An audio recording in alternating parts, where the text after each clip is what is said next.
लोकसभा चुनाव 2024 के लिए भारतीय जनता पार्टी अपने 195 प्रत्याशियों के नाम का ऐलान कर चुकी है। इस लिस्ट में कई दिग्गज नेताओं के नाम शामिल हैं, तो वहीं इस लिस्ट में एकमात्र मुस्लिम उम्मीदवार डॉक्टर अब्दुल सलाम को केरल के मलप्पुरम से टिकट दिया गया है। केरल से भारतीय जनता पार्टी ने 12 प्रत्याशियों का नाम फाइनल किया है, जिनमें से एक मुस्लिम उम्मीदवार 68 वर्षीय अब्दुल सलाम को भी टिकट दिया गया है। अब्दुल सलाम की पहचान एक सेक्युलर नेता के रूप में है। यही बड़ी वजह रही कि भारतीय जनता पार्टी ने अब्दुल सलाम पर भरोसा जताया है।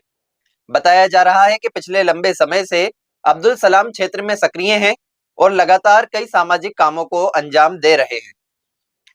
अब्दुल सलाम के नाम की लंबे समय से चर्चा जोरों पर थी। अब्दुल सलाम तिरूर से आते हैं और भाजपा नेता हैं। अब्दुल सलाम कलिकट यूनिवर्सिटी के वाइस चांसलर थे और वे साल 2011 से 2015 तक वाइस चांसलर के रूप में कार्यरत थे। उस वक्त उनका नामांकन यूडीएफ ने किया था, जिस पर कांग्रेस की पकड़ है। साल 2019 में अब्दुल सलाम ने भारतीय जनता पार्टी की सदस्यता ली थी।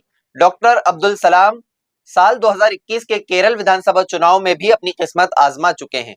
2021 में मलप्पुरम की तिरूर विधानसभा सीट से उन्हें 9,097 वोट मिले थे, जब वे तीसरे स्थान पर रहे थे। और यहां से इंडियन यूनियन मुस्लिम लीग आईयूएमएल के प्रत्याशी कुरुक्कोली मोहिउद्दीन ने जीत दर्ज कराई थी। मलप्पुरम लोकसभा सीट की बात की जाए तो यहां से साल 2019 में आईयूएमएल यानी इंडियन यूनियन मुस्लिम लीग के ही प्रत्याशी रहे पी के कुन्हलीकुट्टी ने जीत दर्ज कराई थी।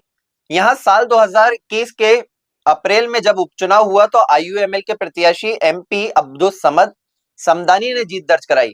खास बात यह है कि आजादी के बाद से यानी साल 1952 से जब से चुनाव हो रहे हैं, तब से आज तक मलप्पुरम लोकसभा सीट पर आईयूएमएल मतलब इंडियन यूनियन मुस्लिम लीग के ही प्रत्याशी जीतते आ रहे हैं। सिर्फ साल 2004 में यहां कम्युनिस्ट पार्टी ऑफ इंडिया के प्रत्याशी की जीत हुई थी। बीते 5 लोकसभा चुनाव, जिनमें उपचुनाव भी मिला लें, तो यहां भारतीय जनता पार्टी तीसरे स्थान पर ही रही है। गौरतलब है कि भारतीय जनता पार्टी की अगली लिस्ट आनी बाकी है।